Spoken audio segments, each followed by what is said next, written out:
Hello mga lods! Magluluto tayo ngayon ng pangmalakasan na pork chow pan a la Patchoy. Let's go! Pag mainit na yung kawali, maglagay na tayo ng mantika mga lods. Tapos isunod na natin ilagay yung itlog. Itlog pa lang ginamit ko dyan. Halu-haluin lang natin sa mainang apoy lang para hindi masunog.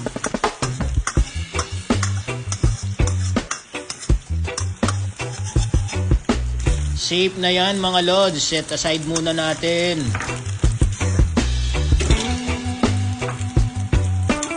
Pag na-set aside na yung itlog mga lods, punasan lang natin ng tissue yung kawali. Pag mainit na ulit yung pan, ilagay na natin yung mantika. Manggisa na tayo, bawang. Alu-aluin lang muna natin.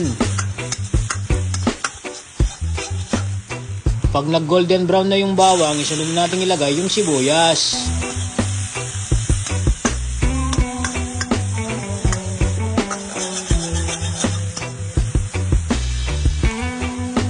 Ilagay na rin natin yung 1/4 na giniling na baboy.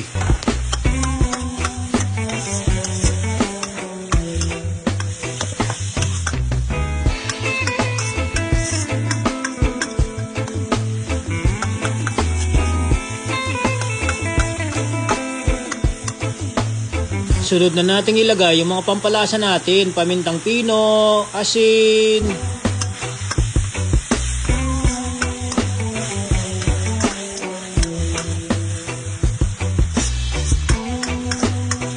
veggie mix na 1/4 lang. Nabili ko lang sa may Osave yan mga lods. Oyster sauce, tansyahan na lang din yan. Mas marami, mas masarap. Naglagay din pala ako ng toyo dyan mga lods. Pampakulay din yan. Syempre, suka na pambalanse. Sikreto yan mga lods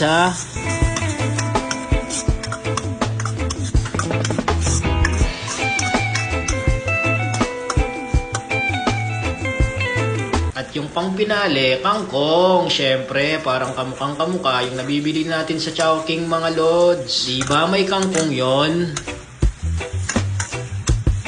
Shout nga pala sa mga capital town runners sa City of San Fernando, Pampanga. At sa mga kasamahan kong tatakbo sa November 10, Fit to Run, Leg 3, Full Marathon, 42 km yan mga lods. May Clark, Pampanga, Angeles City yan. Good luck sa atin lahat. Kayang-kaya natin yan, tiwala lang. Ay, lagay na pala natin yung kanin bahaw kanina.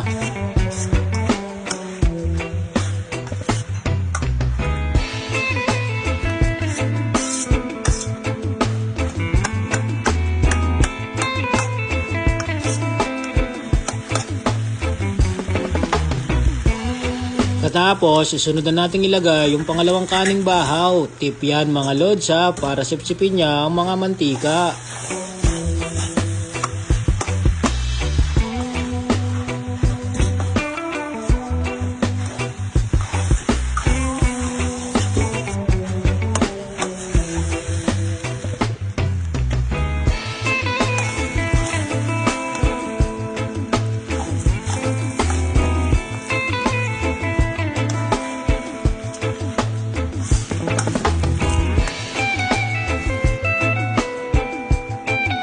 At yung sinet aside natin na itlog kanina, wag nyong kalimutang ilagay Napakabisa niyan mga lods, sagad na sagad yan. Sabi ko naman sa inyo, di ko kayo pagluluto ng pitso-pitso lang. Gusto ko laging sagad, yung tulog ka na, nakangisi ka pa sa sobrang sarap. Kilala nyo naman ang papa nyo, di ba?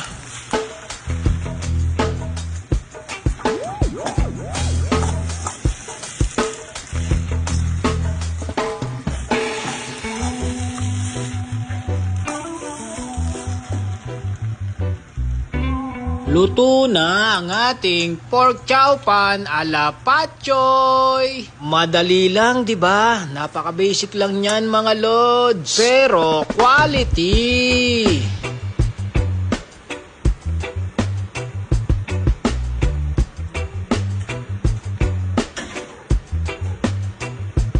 Ready to serve na. O siya, babay na. Quality.